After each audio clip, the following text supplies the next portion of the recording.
Olá, estamos aqui em mais um episódio do Em Casa com o Doutor e hoje eu tenho a ilustre presença de um grande companheiro meu das cirurgias, Dr. Winter, que é o nosso anestesista. Sem ele não tem cirurgia, tá?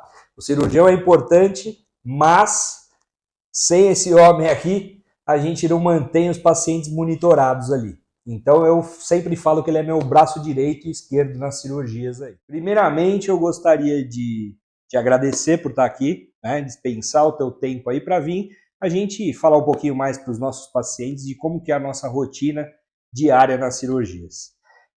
Vamos começar com uma apresentação breve. Eu queria que você contasse um pouquinho da tua formação, por que você escolheu essa especialidade tão importante aí pra gente. Eu gostaria de agradecer o convite de estar aqui hoje, né? A gente conversar um pouquinho do nosso dia a dia no hospital, nossos procedimentos, nossa rotina, né? Isso é muito legal e agradeço a oportunidade aí de estar aqui nesse dia. Nós que agradecemos demais. A minha história com a anestesia começa com a medicina, né? Muitas pessoas aqui no Brasil não sabem que o anestesista é médico. Então, assim, antes de você fazer anestesia, você tem que fazer 6 anos de medicina. Depois dos 6 anos de medicina, os 3 anos de residência. A medicina eu cursei lá no Rio de Janeiro, na Universidade Iguaçu, em Nova Iguaçu. Terminei minha graduação em 2014. E durante a minha graduação, eu gostava muito da parte clínica, cardiologia, nefrologia, mas ao mesmo tempo não me via em uma especialidade. Não tinha ainda se encontrado só em uma especialidade, por exemplo, só cardiologia, só nefrologia.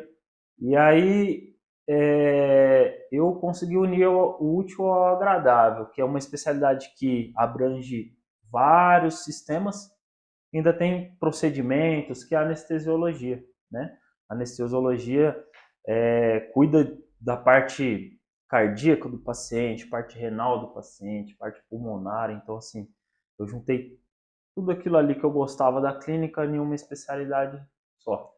E fiz minha residência médica na PUC de Campinas, a universidade da PUC de Campinas. Baita de uma referência. É um grande hospital, a gente atende de todo que é tipo de especialidade ali. E é isso aí, a anestesiologia é um mundo, uma especialidade que eu amo e faz parte do meu dia a dia aí de segunda a segunda. Agora eu quero te fazer uma pergunta para a gente começar a tirar algumas curiosidades aí sobre a anestesia. Qualquer pessoa pode ser submetida a um procedimento anestésico? Qualquer pessoa pode ser submetida à anestesia. Inclusive, hoje em dia, nós temos anestesia até em bebês dentro do útero da mãe. Existem procedimentos, né, cirúrgicos que fazem nesse bebê para correção de algumas malformações, que é feito dentro do útero da mãe. E isso é sob anestesia, tanto da mãe quanto do bebê. E nós anestesiamos desde esses casos até paciente 90, 100 anos de idade. Então, assim, qualquer pessoa pode ser submetida à anestesia. E quais seriam as contraindicações, por exemplo, de uma anestesia? O que a gente não pode estar anestesiando aquele paciente? Isso a gente está falando aqui, né? Eu até gostaria que você emendasse nesse comentário quais os tipos de anestesia que a gente tem. Isso é importante, né? Para a gente saber quais os tipos que a gente possui, porque quando a gente fala em anestesia, muita gente já vai achando que é só anestesia geral ou RAC, né? Que muita gente conhece. Você fala assim, olha, anestesia no hospital. Eu vou tomar RAC? Não tem nada a ver, porque depende muito da região a ser operado, né? Mas conta um pouquinho pra gente, quais os tipos e quais são as contraindicações aí mais possíveis aí que a gente pode explicar para o nosso público. Na anestesia, existem vários tipos de anestesia. A anestesia ela é escolhida de acordo com o procedimento, de acordo com o paciente. Então, assim, muitas vezes o paciente de idades diferentes vai fazer o mesmo procedimento. Você tem uma anestesia, um trabalho diferente, é muito particular isso, né? Então, assim, existem vários tipos de anestesia, a RAC, né? A peridural, anestesia local, os bloqueios periféricos e a anestesia geral, né? Tem muita gente que tem medo, por exemplo, eu tenho muito medo da RAC, eu tenho muito medo de anestesia geral e tal, mas existe um mito em cima da anestesia, porque Exato. assim, a anestesia ela não é muito conhecida, ela não é muito divulgada. Então, o que as pessoas não conhecem, elas acabam tendo São um pouco aqueles de medo, mitos né? do passado, né? Isso. Fulano teve problema na cirurgia por causa da anestesia, porque, Isso, né? exatamente. Então são grandes mitos, na verdade, né? Porque muita coisa hoje em dia, a tecnologia está a nosso favor, então a cada ano que passa a gente está se atualizando e melhorando as técnicas, melhorando tudo isso. Antigamente a anestesia, eu posso dizer, era um pouquinho mais difícil no sentido de tecnologia. Então, assim, nós ouvimos muitas histórias, nossos avós e tal, fulano morreu na anestesia. Mas, assim, anestesia de 30 anos atrás, hoje em dia, nós não usamos praticamente nada. É tudo novo. Então, assim, hoje em dia, paciente anestesiado, nós sabemos em tempo real a oxigenação do sangue dele, a pressão, a frequência cardíaca. Então, nós temos todo um monitoramento completo, né? Completo. E, se por acaso alguma coisa muda um pouquinho de uma forma que nós não esperamos, nós temos ali tanto treinamento quanto as medicações para tomar o controle, entendeu? Uma coisa que eu sempre explico para os pacientes é assim, quando a gente vai fazer os nossos procedimentos no hospital, né? Porque o pessoal está acostumado o quê? Vai no consultório, dá anestesia local. Eu sempre dou esse exemplo e aí você me corrige se eu estiver errado.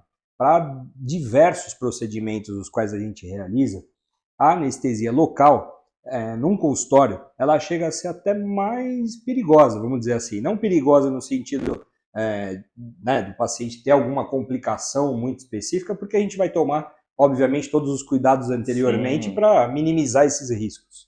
Mas eu digo assim, uma anestesia local com uma adrenalina ali, ela pode levar a pressão do paciente, a gente ter um risco de uma complicação maior no consultório e a gente não tem o mesmo amparo que a gente tem dentro do ambiente hospitalar. Sim. Que é aí que eu brinco com os pacientes e falo assim, por que ele é meu braço direito? Eu falo, ele está monitorando, está do meu lado ali, monitorando todos os passos da cirurgia. Então aumentou um pouquinho a pressão, é aquela hora que a gente olha um para o outro e não precisa falar nada, né? Porque o entrosamento já é tão grande que já entra com a medicação, já regula isso, já controla toda a parte de, né? Então eu queria que você falasse um pouquinho disso também, porque é uma coisa que eu comento e parece muitas vezes que é um mito, assim, eu estou dizendo que a anestesia geral é mais segura para poder levar esse paciente a fazer uma cirurgia no hospital, o que não tem o menor cabimento. É assim, eu comparo um pouquinho a anestesia com a aviação. Então, assim, um procedimento no consultório, geralmente são procedimentos mais simples, mais rápidos, mais fáceis. Então, por exemplo, como se no consultório você estivesse voando num monomotor e no hospital você estivesse voando num Boeing que faz voos internacionais. Então, assim, são horas e horas de voo. E ali você tem muito mais controle, muito mais monitoramento, né? Exatamente. Sobre o paciente. Então, assim, no consultório, alguns procedimentos mais simples, menores, dá para fazer. Agora, um procedimento um pouquinho maior, ou às vezes um pouco mais complexo, como é o caso que a gente pega muitas vezes, tem pacientes que chegam para você e falam assim, eu fui no outro consultório e não consegui tirar o meu dente. Exato. Aí você olha e fala, esse daqui tem que ser feito no hospital. Muitas vezes a gente chega lá no hospital e realmente tem uma dificuldade maior, mas a gente está mais tranquilo porque está num ambiente totalmente controlado. A técnica cirúrgica é a mesma, mas o controle é completamente diferente, tanto da anestesia como do paciente. O conforto e a segurança para o paciente é totalmente diferente, porque ele não está participando daquela atividade da cirurgia, né? Vê a agulha, vê a gente fazendo, muitas vezes o movimento. Uma manobra, né? Exato. Aquele movimento que você faz da cirurgia, o paciente já assusta no consultório. E lá não, a gente tem essa rotina nossa muito mais tranquila, né? E muito mais favorável ao paciente, tanto no intraoperatório como no pós. Sim. É mais favorável nessa questão. Isso até um ponto interessante que você tocou, porque quando a gente fala em fazer retirada de dente em um hospital, muita gente às vezes fala assim, nossa, mas tirar dente no hospital? Mas é só um dente. É só um dentinho, né? Eu já escutei muita gente, mas é só um dentinho. Se fosse só um dentinho, né? Qualquer um fazia, não puxando sardinha pra gente, mas qualquer um ia fazer no consultório. Né? Nós pegamos casos de uma dificuldade imensa que não tinha como fazer no consultório. Depois nós olhamos e falamos, graças a Deus que não tem isso no consultório, casos até recentes. Sim, bem recente. Que nós pegamos e que até na radiografia parecia não ser tão complexo, mas lá no momento deu um trabalhinho. A radiografia panorâmica, né? Como ela é um exame de distorção, ela amplia a imagem. E aí a gente tem aquela dificuldade do seguinte sentido, a gente sabe aonde que está a posição, mas não que a hora que a gente vai realmente, né, abrir ali, entrar na região cirúrgica, né, que ele está naquela posição. Muitas vezes está totalmente diferente do que... Muitas vezes, né? Eu até brinco na cirurgia e falo, vem aqui olhar para ver a posição, né, que está. Vem aqui dar uma olhada como é que está, que você vai ver, né? Eu sempre... Acho que você já até cansou de olhar isso daí, né? Porque eu falo, vem aqui dar uma olhada para você ver. Ao contrário, o dente está virado, né, para a parte lingual, para a parte do ramo mandibular. É muito distorcida essas imagens, né? É como se fosse um mapa, né? Ele te guia, mas ali quando você entra ali no campo cirúrgico, ele pode ter umas dificuldades maiores, Exato. Né? Então é isso. Muita gente tem medo para, assim, abreviar. No tipo de procedimento que nós fazemos aqui com o Dr. Marcos, né? Anestesia, 99% dos casos é geral, Sim. Né? E eu já vou explicar por quê. E alguns casos que são muito mais simples, a gente faz com uma sedação. Mas por que não faz todos com sedação? Mas sedação não é mais tranquilo? Exato. Não. Essa é a grande questão. Na anestesia geral, que é o que a gente faz na maior parte dos nossos casos, eu tenho um controle muito maior sobre o paciente e nós temos muito mais segurança. Na anestesia geral, o paciente, ele dorme, não sente nada, não vê nada, não ouve nada. E ao mesmo tempo que ele dorme, nós temos esse controle aí de pressão, frequência cardíaca, oxigênio, né? E na anestesia geral, todos os pacientes com anestesia geral são entubados. Nossa, mas sou entubado? Muita gente fala, mas vou ter que ser entubado. Como assim você é entubado? Já vem aquela história do Covid na cabeça. Exatamente. Mas fulano ficou entubado, teve esse problema. Exatamente. Ou então assim, eu trabalhei em pronto-socorro e eu vi os pacientes sendo entubados. Completamente diferente. É diferente. Nós falamos que é uma situação eletiva. Então a intubação é um negócio muito tranquilo, não causa dor, a pessoa não sente, ela já está dormindo durante a intubação. E essa intubação, ela serve até como uma proteção, para que nada, além de ar, de oxigênio e a mistura de ar comprimido, vai para o seu pulmão. Então, como é um procedimento ali na boca, lava com soro, tem um pequeno sangramento. Então, assim, em alguns casos, se não fosse usar anestesia geral, teria um perigo muito grande de ir esses resíduos para o pulmão. Uhum. E isso não pode acontecer, né? Então, na anestesia geral, a gente tem até essa segurança a mais. Exato. Não vai resíduo para o pulmão, o paciente não está sentindo logo, ele não está sentindo dor, não está sentindo incômodo, ele não vai se mexer. Tem pacientes que, até um procedimento mais tranquilo no consultório, começou a sentir alguma coisinha, ele tem um desconforto, ele quer se mexer, quer parar, isso não acontece. Então, durante a anestesia geral, é mais tranquilo para toda a equipe. Para mim, que eu tenho um controle maior sobre o paciente, e até para você, que o paciente vai estar tranquilo, vai estar paradinho ali, quietinho. Então, exato. Assim, é muito mais confortável e seguro. Gostaria que você comentasse para a gente um pouquinho quais os riscos de uma anestesia, que muita gente pergunta assim, tem risco? Toda cirurgia tem o seu risco, né? mas o quanto a gente minimiza esses riscos e quais as precauções que a gente utiliza. Isso é muito importante. Anestesia, para ela ser segura, você tem que conhecer o seu paciente. Por isso que a gente, até como forma de equipe, a gente tem um contato prévio antes com o paciente, você tem um contato prévio com o paciente, solicita os exames que nós necessitamos durante o procedimento. A gente segue alguns protocolos da equipe, né, que a gente já pré-estabelece para poder minimizar isso, até para a gente ter essa segurança de que realmente o paciente não tem nenhum problema de saúde, né, que a gente certifica isso através dos exames pré-operatórios. Exatamente. Então, assim, o fato de nós conhecermos o paciente antes do procedimento já minimiza qualquer risco, né? Então, assim, eu também entro em contato com o paciente antes do procedimento, já pergunto se tem algum tipo de comorbidade, se tem algum tipo de alergia, que é muito importante, né? Se toma alguma medicação. Então, eu pergunto um pouquinho para conhecer o estado de saúde de um paciente. Se ele fuma, se ele não fuma.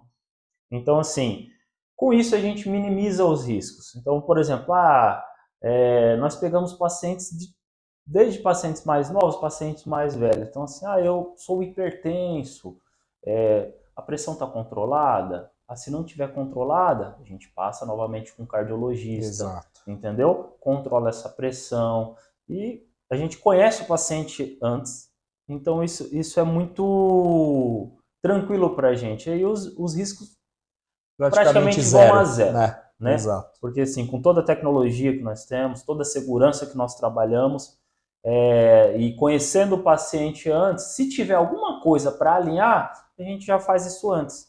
Então é muito tranquilo. Vou até completar, não puxando sardinha nem para o teu lado, nem para o meu, nem para o nosso, mas é muito importante essa questão de a gente conhecer a equipe. Sim. Né? E eu penei por muitos anos aí para achar um anestesista que fosse tão bom quanto você é. Então, eu hoje só tenho a agradecer. Obrigado, eu que agradeço a minha equipe, né? Sim. Você, a minha assistente, a gente hoje completou uma equipe que só soma, né? Então, isso é muito importante. Isso faz muita diferença também, você trabalhar com pessoas que você conhece. Por quê? A equipe ela cria uma rotina e quando você conhece, por exemplo, o anestesista conhece o cirurgião conhece o anestesista, o assistente já está há muito tempo, você já sabe quais os passos vão seguir, você já sabe como tudo vai acontecer. Então não precisa ninguém ficar falando para ninguém, agora vai acontecer tal coisa. A gente já sabe, todo mundo já sabe. A dinâmica flui diferente. Exatamente, todo mundo já sabe. É diferente de, por exemplo, você chegar no hospital com um anestesista que você nunca viu na sua vida, que você não sabe como... Não que assim, exista ótimos profissionais. Não estamos falando... Muitos, eu conheço muitos. Eticamente, não estamos falando mal de ninguém, mas assim, eu penei muito assim para ter essa identidade, essa identificação de a gente realmente somar como uma equipe. Quando já se conhece a rotina, fica mais fácil. A gente já sabe até os costumes, porque assim, você opera muito bem, eu posso colocar do lado outro cirurgião que opera muito bem, mas entrar na sala, alguma coisinha vai ser diferente. Exato. Né? Até uma disposição de um equipamento, entendeu? Então assim, quando você Tudo isso faz a diferença. Faz muita diferença. Essa dinâmica da cirurgia ali, todos os passos são importantes. Sim. Até o próprio hospital que a gente realiza faz toda a diferença. Muito. Por isso que a gente seleciona os melhores hospitais para a gente poder dar a segurança maior para os nossos pacientes. Isso é muito importante. Uma outra questão que eu quero te perguntar, já para a gente ir emendando aqui o assunto, é sobre o jejum. Todo mundo fala assim, mas eu tenho que ficar... Por que eu tenho que ficar em jejum? Tal? O que acontece com isso? Por que do jejum e quanto tempo que é o ideal? Isso aí é uma pergunta importante. Tem gente até que fica um pouco... Não aconteceu na nossa equipe, mas eu já vi em hospitais. Poxa, mas me deixaram com fome, por que eu não posso comer e tal? E a pior coisa é ficar 8 horas sem comer. E sem beber água, né? É o jejum absoluto. Né? Exatamente. Então, o jejum serve por segurança, né? Uma segurança por quê? Quando o paciente é submetido à anestesia, ele relaxa, né? E além de relaxar a musculatura esquelética, ele relaxa a parte, né, da orofaringe. Então, assim, o paciente anestesiado não deglute, não tem esse movimento de proteção de deglutição. O paciente anestesiado não tosse, né? Então, se por acaso você se anestesia um paciente que não está de jejum, está com o estômago cheio, existe um risco muito grande dessa alimentação voltar pelo esôfago e ir parar na traqueia e descer para os pulmões. Isso aí é catastrófico, por quê?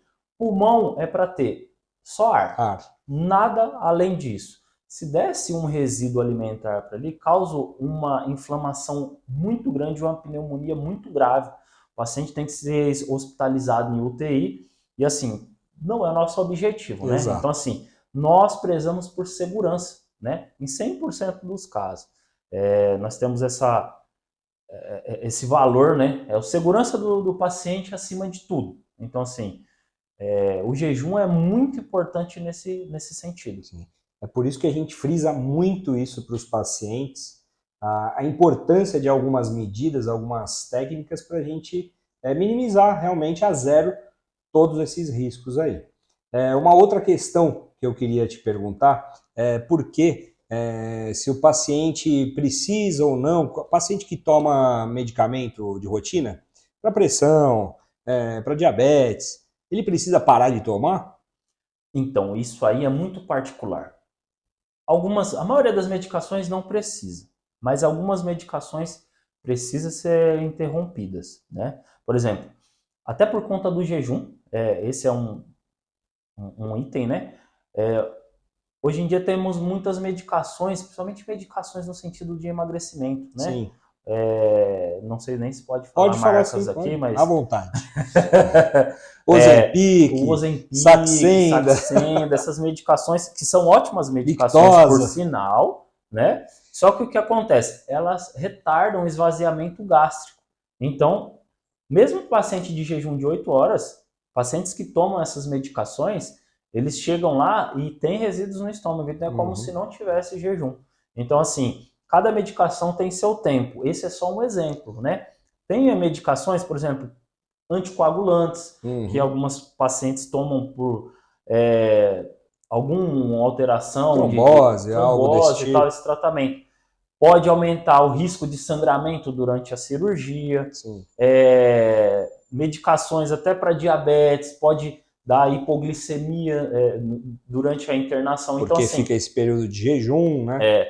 É difícil a gente estabelecer uma lista. O que pode e o que não pode. A gente tem que avaliar caso a caso. Então, assim, por isso que é muito importante que o anestesista conheça o paciente. Exato. E que o paciente não esconda. E isso previamente, né? Sim. Por isso que a gente toma essa precaução de entrar em contato com o paciente, exatamente, né? Olha, quais os medicamentos você utiliza? Eu já faço toda essa anamnese antes, né? Sim. E quando tem algo eu já te alerto sinaliza. antes. Mas a gente tomou por protocolo da equipe a gente falar com o paciente antes, fazer esses questionamentos todos de novo, até você mesmo que entre em contato com o paciente, isso é até um outro diferencial que a gente faz, né? Sim. Geralmente os médicos, os cirurgiões acabam não tendo esse contato tão próximo. Isso é um protocolo nosso que a gente gosta de ter essa proximidade realmente com o paciente para acolher mais e deixar esse paciente mais seguro do que a gente vai fazer. Outra coisa que eu queria te perguntar é o seguinte: quanto tempo dura o efeito da anestesia? A pessoa às vezes pergunta assim pra gente, né? O paciente vira e fala assim: nossa, mas eu vou ficar quanto tempo anestesiado? Geralmente a gente brinca, né, que é instantâneo, porque como a gente já está habituado nessa dinâmica, quanto tempo vai de cirurgia? 40 minutos, 1 hora. Então você já regula tudo isso, né? Eu queria que você falasse um pouquinho dessa mágica aí. Porque acaba a cirurgia, o paciente já tá lá. Isso é muito interessante. E bem, né? Isso que é o... Porque eu vou falar, não, né? Não vou falar nome de ninguém, mas não vou criticar ninguém. Mas por isso que eu elogio tanto o teu trabalho. Eu já passei por situações de assim, falar, olha, 1 hora de procedimento. eu acabar com 40, 50 minutos, o paciente demorar 1 hora para acordar, né? Por que que isso acontece? Essa é uma pergunta muito interessante, né? Muitas pessoas, como a anestesia não é muito divulgada, até de forma para a população em geral, pouco se sabe da Sim. anestesia, né? Então a anestesia não é uma receita de bolo, né?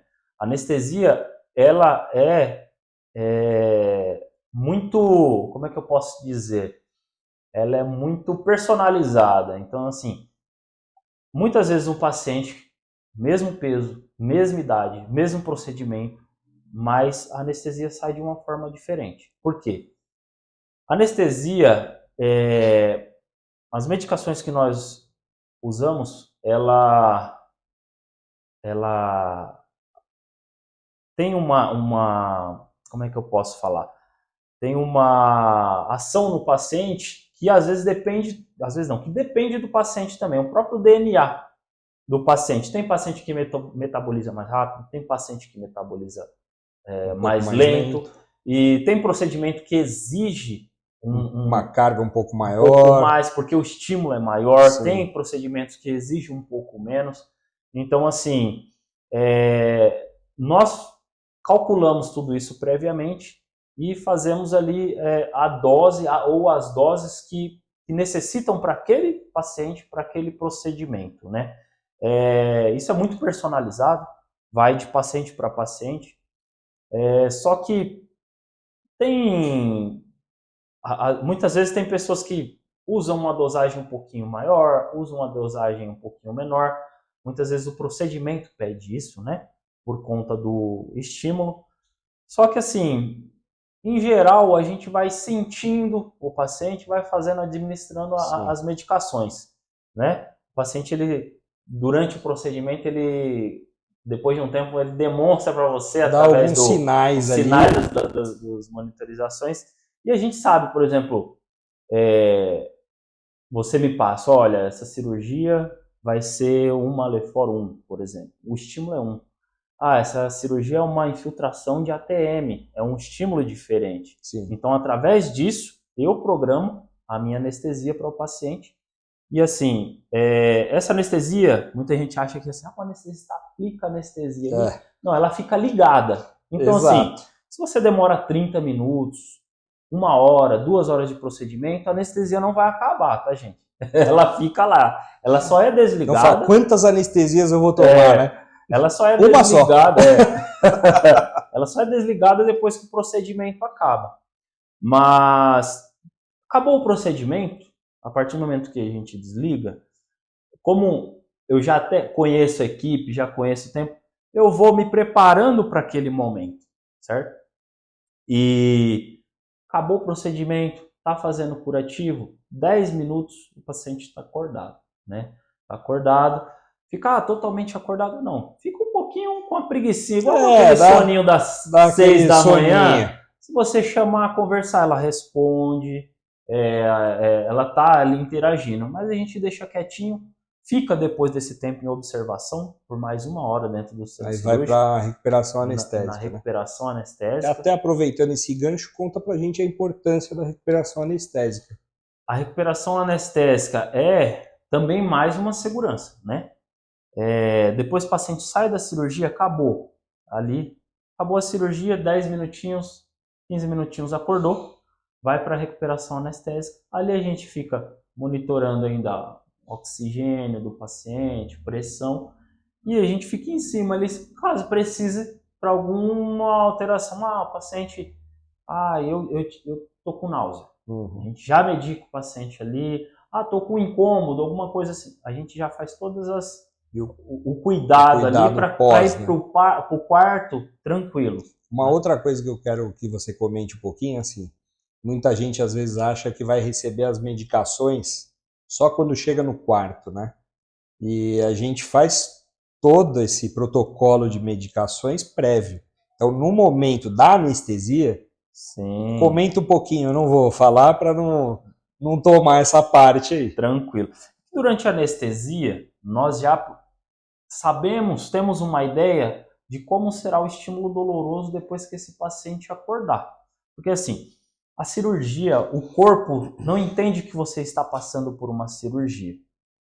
O nosso corpo, ele entende que está sendo agredido de alguma forma. E de fato você está cortando. É por um bem maior. Uma inflamação ali, mas né? você está fazendo um corte, tem uma tração, em todo tipo de cirurgia. E o corpo responde de várias formas. E uma da forma é a dor. A dor é uma defesa nossa, né? Exato. E ele está respondendo. Então, assim, durante a anestesia, eu já faço medicações pensando no controle da dor. Então, quando o paciente acordou, eu já fiz no começo da anestesia medicações para que ele não tenha dor ou tenha um mínimo de incômodo possível na hora que está acordando e na hora que vai para o parto. Então, tudo isso que medicações geralmente a gente faz? Nós usamos diversos tipos de medicações, né? Usamos anti-inflamatórios, né? Usamos analgésicos e analgésicos de várias classes. Desde analgésicos mais tranquilos, como o de pirona, até analgésicos muito potentes, como morfina, né? Então, tudo isso é administrado no paciente. Dependendo de cada situação. Dependendo de cada estímulo que o paciente, desde cirurgias menores até cirurgias maiores. Nós temos cada grau, a gente tem um protocolo.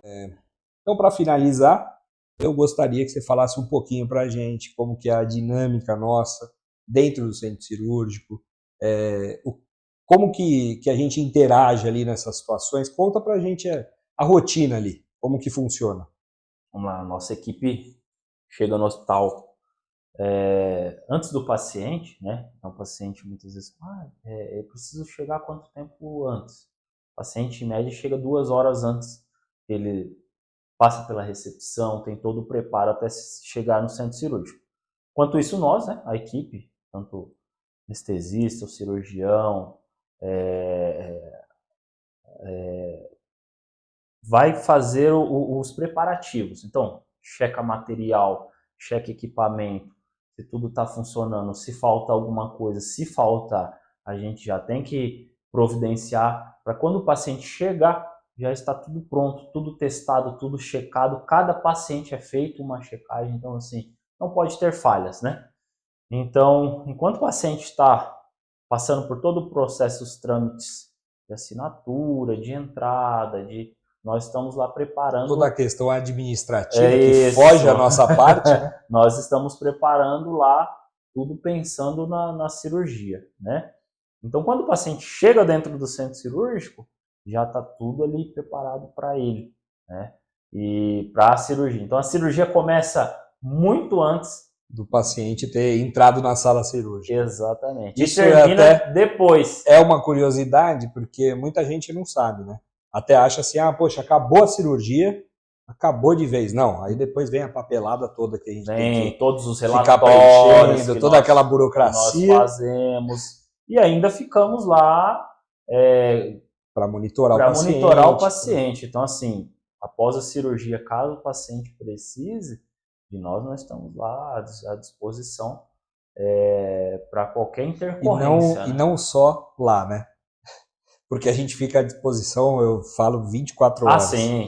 Porque a gente acaba passando os contatos para o paciente, tudo para ele poder ter esse contato direto com a gente, né? Tanto comigo como com você, para a gente deixar o paciente mais à vontade de, se ele tiver qualquer desconforto nesse pós-operatório em casa, ele tem total liberdade para entrar em contato conosco. Exato. Isso é até uma parte muito legal, que a gente tem um feedback do nosso serviço, que tem sido muito bom, por sinal, né? E o paciente, ele tira as dúvidas dele, eu posso tomar tal medicação? Então vamos tomar, vamos otimizar. Às vezes está sentindo um desconforto, que é normal do pós, né? Mas a gente com alguma medicação, a gente troca essa medicação. Exatamente. A gente vai acompanhando o dia a dia do paciente até em casa. Exatamente. Garantir o máximo de conforto. Então, vamos agradecer aqui, né, o teu tempo dispensado para trazer essa riqueza de informações, o que a gente, muitas vezes, eu acabo fazendo essa função prévia antes da gente agendar, né, o paciente, de explicar para ele, olha, o procedimento é seguro, é assim, mas nada como o especialista para vir aqui comentar com a gente. Então eu quero agradecer demais a tua presença, tá? E te agradecer também por todos os dias você estar do meu lado. Então, para a gente encerrar aqui essa riqueza de informações que a gente recebeu hoje desse grande especialista, eu quero te agradecer muito por ter dispensado o teu tempo de estar aqui com a gente hoje, de fornecer essa quantidade enorme de informações que os pacientes muitas vezes têm dúvidas e eu acabo tentando minimizar algumas, né, algum trabalho teu de explicar isso no consultório antes da gente agendar as cirurgias, mas que nada como especialista aí para estar com a gente falar. Aliás, eu quero te agradecer por todos os dias que você está do nosso lado. Eu que agradeço pela oportunidade, tanto de trabalhar com essa equipe, né, quanto estar aqui para falar um pouquinho a mais sobre uma especialidade que não é muito conhecida, né, é muito utilizada, mas não é muito tão utilizada conhecida. E não tão conhecida. Mas agradeço a oportunidade de estar com vocês aqui. Foi bom a gente desmistificar algumas coisas e poder explicar melhor para todos. E se tiverem perguntas, podem ir mandando aí que a gente esclarece, né? Obrigado, meu todos amigo. Os pacientes. Eu que agradeço. Obrigado por tudo sempre. Eu que agradeço.